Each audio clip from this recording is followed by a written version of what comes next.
நான் உங்களுக்கு வந்து ரெக்கார்ட் மோட்ல ஒட்டணுங்கிறதுக்காக தான் நான் சின்ன துணியாக யூஸ் பண்ணிட்டு இருக்கேன். டிஃப்ரென்ஸ் தெரியுதா?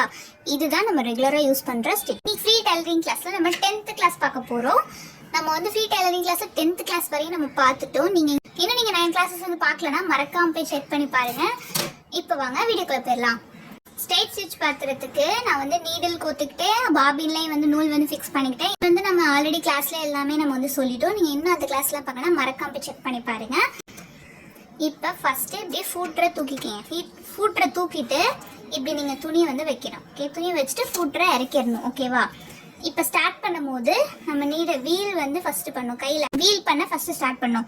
வீல் பண்ண ஸ்டார்ட் பண்ணும்போது ஒரு 2 ஸ்டிச்சஸ் போடும். அப்போ வந்து என்ன பண்ணும், நீடில் வந்து தூக்கிட்டு ஃபூட்டரையும் தூக்கிட்டு திரும்பியும் அந்த ஃபஸ்ட்டு ஸ்டிச்சுக்கே போகணும். ஓகே, நம்ம ஸ்டார்டிங் எப்பயுமே இப்படி தான் பண்ணணும். 2 ஸ்டிச் போட்டுட்டு நீடிலையும் தூக்கிட்டு ஃபூட்டரையும் தூக்கிடணும். தூக்கிட்டு திரும்பியும் அந்த ஃபஸ்ட்டு ஸ்டிச்சுக்கு போயிட்டு ஃபூட்டரை இறக்கிட்டு திரும்பியும் அது மேலே இன்னொரு ஸ்டிச். நம்ம ஸ்டார்டிங்கும் இப்படி தான் பண்ணணும். நம்ம முடிக்கும் போதும் இதே மெத்தட் தான் வந்து ஃபாலோ பண்ணணும். லாக் ஸ்டிச்சுன்னு சொல்லுவாங்க. இப்போ பெடலிங் கிளாஸ்லாம் நீங்கள் பார்த்துருப்பீங்க. பெடல் பண்ணுறது எப்படி, நீங்கள் பெடல் வந்து நீங்கள் இப்போ ப்ராப்பராக பண்ண ஆரம்பிச்சிட்டிங்கன்னா உங்களுக்கு வந்து இது வந்து ஈஸியாக இருக்கும். இப்போ வீல் பண்ணிட்டே பெடல் பண்ணுங்கள். ரெண்டுமே சேர்த்து பண்ணணும். ஓகே, முடிக்கும் போதும் நான் சொன்ன மாதிரியே ஒரு 2 ஸ்டிச்சுக்கு ஸ்டாப் பண்ணிட்டு இப்படி தூக்கி வைக்கணும். ஓகே, பண்ணிவிட்டு இப்படியே எடுத்துடணும். ஓகேவா? இப்போ கொஞ்சம் தூரம் நூல் எடுத்துகிட்டு இப்படி கட் பண்ணிடுங்க. எப்படி கரெக்டாக ஸ்ட்ரைட்டாக லைன் விழுந்திருக்கு பார்த்தீங்களா? இப்போ பாக்ஸு நம்ம வந்து இந்த கிளாஸில் box, straight line, box, round இதுதான் பார்க்க போகிறோம். நீங்கள் வந்து இன்னும் நிறைய ஸ்டிச்சஸ் பார்க்கணும்னு நினச்சிங்கன்னா நான் பேப்பர் ப்ராக்டிஸ் கிளாஸில் நிறையா டைப்ஸ் வந்து சொல்லியிருப்பேன். நீங்கள் வந்து அதை வேணால் போய் செக் பண்ணி பார்த்தா அதையும் நீங்கள் வந்து கிளாத்தில் வந்து செஞ்சு பார்க்கலாம். நான் இப்போதைக்கு ஒரு எக்ஸாம்பிளுக்கு நான் உங்களுக்கு 2 ஷேப் மட்டும் எடுத்திருக்கேன். ஸ்டார்ட் பண்ணும்போது நான் சொன்ன மாதிரியே டபுள் ஸ்டிச் போட்டு இப்படி ஸ்டார்ட் பண்ணிக்கங்க. அப்புறம் ஸ்ட்ரெயிட்டாக ஸ்டிச் பண்ணணும்.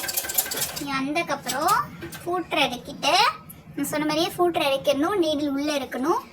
இப்போ ஃபூட்டரை தூக்கிட்டு இப்போ அப்படியே துணியை வந்து திருப்புங்க. இப்போ ஃபூட்டரை இறக்கிக்கங்க. இப்போ ஸ்ட்ரெயிட்டாக ஸ்டிச். கரெக்டாக அந்த பாக்ஸ் வந்தோடனே ஸ்டாப் பண்ணிடணும். ஊசி வந்து உள்ளே தான் இருக்கணும், துணிக்குள்ளே வெளியில் இருக்கக்கூடாது. இப்போ அப்படியே துணியை திருப்பிக்கங்க. இப்போ திரும்பி இறக்கிட்டு திரும்பி ஸ்ட்ரெயிட்டாக ஸ்டிச்.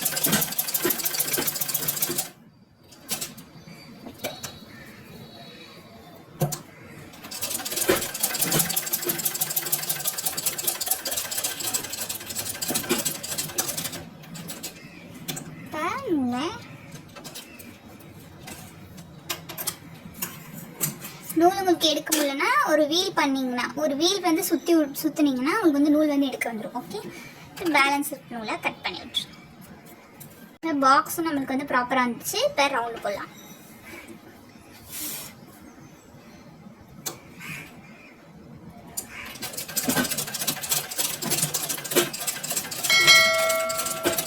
ரவுண்டு வந்து ரொம்ப பொறுமையாக போடணும். நம்ம வந்து அவசரப்படக்கூடாது. கொஞ்சம் கொஞ்சமாக போட்டு கொஞ்சம் கொஞ்சமாக டர்ன் பண்ணுங்கள். ஃபூட்டரை வந்து தூக்காமல் போடுறதுக்கு ட்ரை பண்ணுங்கள். ஓகே, பாருங்க, துணியை தான் வந்து திருப்புறேனே தவிர ஃபூட்டரை வந்து தூக்கல. ஓகேவா?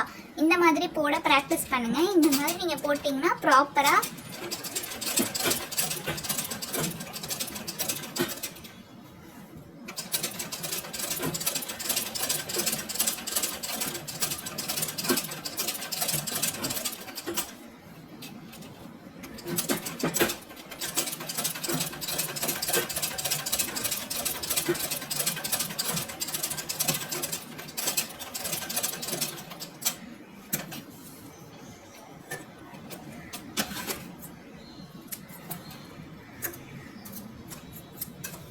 இப்போ ரவுண்டு வந்து எப்படி ப்ராப்பராக வந்திருக்கு பாருங்கள். எப்படி அழகாக வந்திருக்கா? ப்ராப்பராக ரவுண்டு வந்து நம்மளுக்கு ப்ராப்பராக வந்திருக்கு. இது ரவுண்ட் ஷேப்புங்கிறனால உங்களுக்கு நடுவில் வந்து துணி வந்து தூக்கிட்டு இருக்க மாதிரி இருக்கும். அது வந்து ப்ராப்ளம் இல்லை. உங்களுக்கு வந்து அந்த ஷேப் கரெக்டாக வரதுக்கு தான் இது வந்து நம்ம ப்ராக்டிஸ் பண்ணுறோம். ஓகே, இப்போ வந்து பெடலிங் கிளாஸில் நம்ம வந்து இதை பற்றி எக்ஸ்பிளைன் பண்ணியிருப்போம். இது மேலே வந்து பெரிய ஸ்டிச்சஸ், சென்டரில் வந்து நார்மல். இப்போ நம்ம போட்டதெல்லாம் நார்மலாக நம்ம ரெகுலராக போகிற ஸ்டிச்சஸ். இப்போ ஃபஸ்ட்டு நான் மேலே வச்சு காட்டுறேன். இப்போ இங்கே வச்சு ஸ்டிச் போடுறேன்.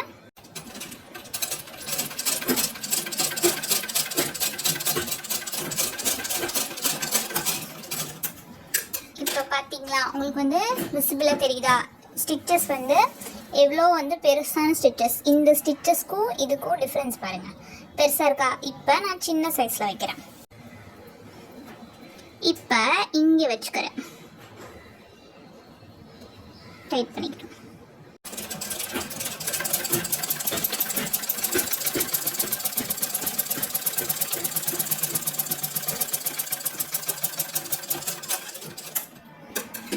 இப்போ இதை பாருங்க, அதாவது உங்களுக்கு டிஃப்ரென்ஸ் தெரியுதா? இந்த ஸ்டிச்சஸ்க்கும் இந்த ஸ்டிச்சஸ்க்கும் நம்ம இந்த ரவுண்டில் போட்ட ஸ்டிச்சஸ் தான், நான் இந்த ரவுண்டில் போட்ட ஸ்டிச்சஸ்க்கும் டிஃப்ரென்ஸ் தெரியுதா?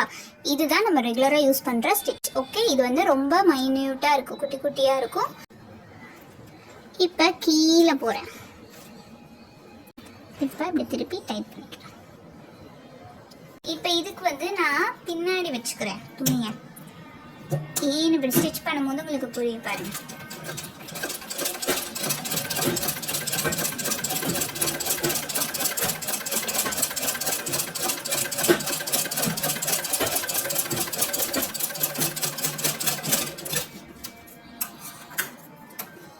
வச்சுக்கிறேன்.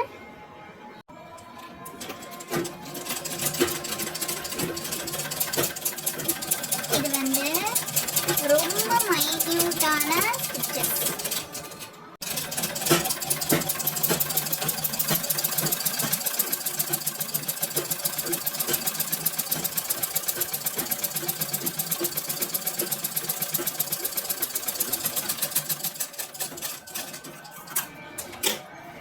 இங்க பாருங்களேன், இதுல வந்து இந்த மாதிரி பெரிய ஸ்டிச்சஸ் வந்து வராது.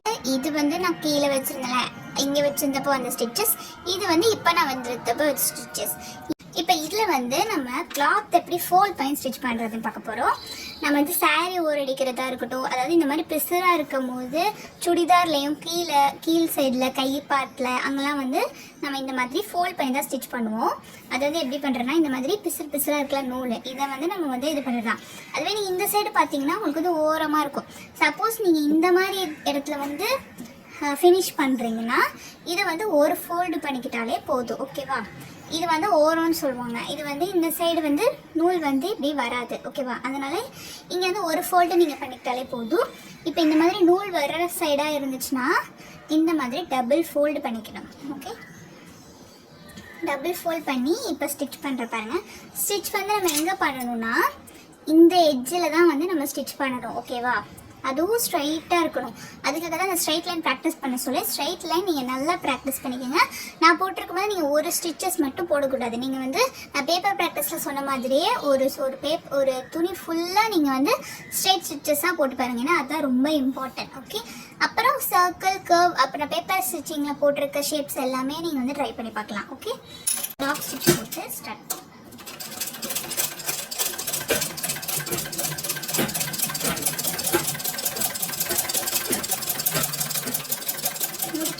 டாக் ஸ்டிச் போட்டு முடிச்சுக்கிறேன். இப்போ நான் எவ்வளோ ஸ்ட்ரைட்டாக போட்டிருக்கேன் பார்த்தீங்களா? ஃபோல்ட் பண்ணியிருக்கேன். ஓகே, இப்படி ஃபோல்ட் பண்ணும்போது இந்த மாதிரி ஸ்டிச்சஸ் விடுவோம், இப்படி பார்க்கும்போது இந்த மாதிரி இருக்கும். ஓகேவா? இது வந்து ஃபோல்ட் பண்ணுற ஸ்டிச்சஸ். இது வந்து சாரீ நம்ம ஓரடிக்கிறதா இருக்கட்டும், சுடிதார்ஸ்க்கு அதுக்கெலாம் வந்து இது யூஸ் பண்ணுவோம். இப்போ வந்து லுங்கிலாம் இருக்குல்ல, கைலி பாய்ஸ் யூஸ் பண்ணுற கைலி அந்த மாதிரிலாம் இருக்குல்ல, அது வந்து சில சமயம் வந்து ரெண்டு சைடுமே ஓப்பனாக கொடுத்துருவாங்க. அது வந்து க்ளோஸ் பண்ணாமல் இருக்கும்ல சில இது, அதெல்லாம் வந்து எப்படி க்ளோஸ் பண்ணுறது, அதுக்கும் இந்த மாதிரி ஸ்டிச்சஸ் தான் வரும். அதுக்கு வந்து இப்போ பாருங்க, நான் வெட்டி காட்டுறேன். இப்போ இந்த மாதிரி ரெண்டு பீசஸாக இருக்கும். ஓகேவா? அதாவது ஒரு சைடு இப்போ ஃபுல்லாக ஜாயிண்டாக இருக்கும், ஒரு சைடு மட்டும் ஜாயின் பண்ணாமல் இப்படி கொடுத்துருப்பாங்க. ஓகேவா? இந்த மாதிரி இருக்கும்போது என்ன பண்ணணும்னா இப்படி ரெண்டு சைடையும் ஒன்றா வச்சுக்கோங்க. ஒன்றா வச்சுட்டு இப்போ எப்படி இங்கே ஃபோல்ட் பண்ணோம் அதே மாதிரியே ரெண்டத்தையும் சேர்த்து இப்படி டபுள் ஃபோல்டு பண்ணிக்கணும். ஓகேவா? அதாவது ரெண்டு துணி வச்சுக்கிட்டேன், ரெண்டு துணியும் சேர்த்து நான் டபுள் ஃபோல்ட் பண்ணிக்கிறேன். டபுள் ஃபோல்ட் பண்ணி இப்போ அதே மாதிரி எட்ஜஸ்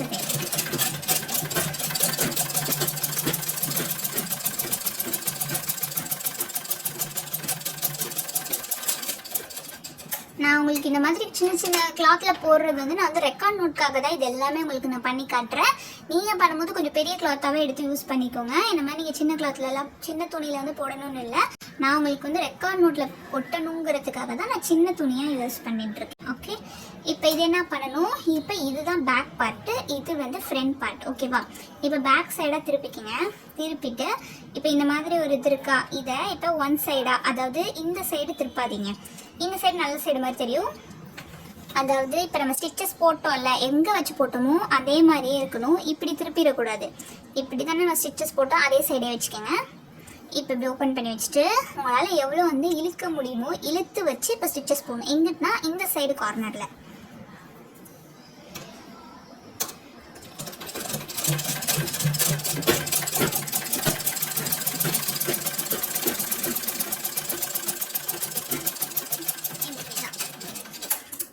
ஓகேவா, இப்போ இந்த மாதிரி பேக் சைடில் இருக்கும். ஃப்ரண்ட் சைடில் பார்க்கும்போது இந்த மாதிரி தான் இருக்கும். இப்போ இதை வந்து நோட்டில் வந்து நம்ம பேஸ்ட் பண்ணிடலாம்.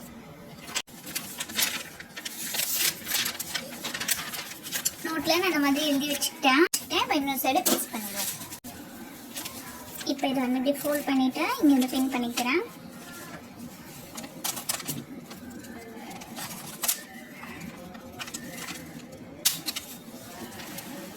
இப்போ இதை ஃபோல்ட் பண்ணிவிட்டு இங்கே பின் பண்ணிட்டேன். இப்போ கீழே வந்து நான் இதை பின் பண்ணிக்கிறேன். ஓகே, கீழே வந்து நான் இதை பின் பண்ணிக்கிறேன்.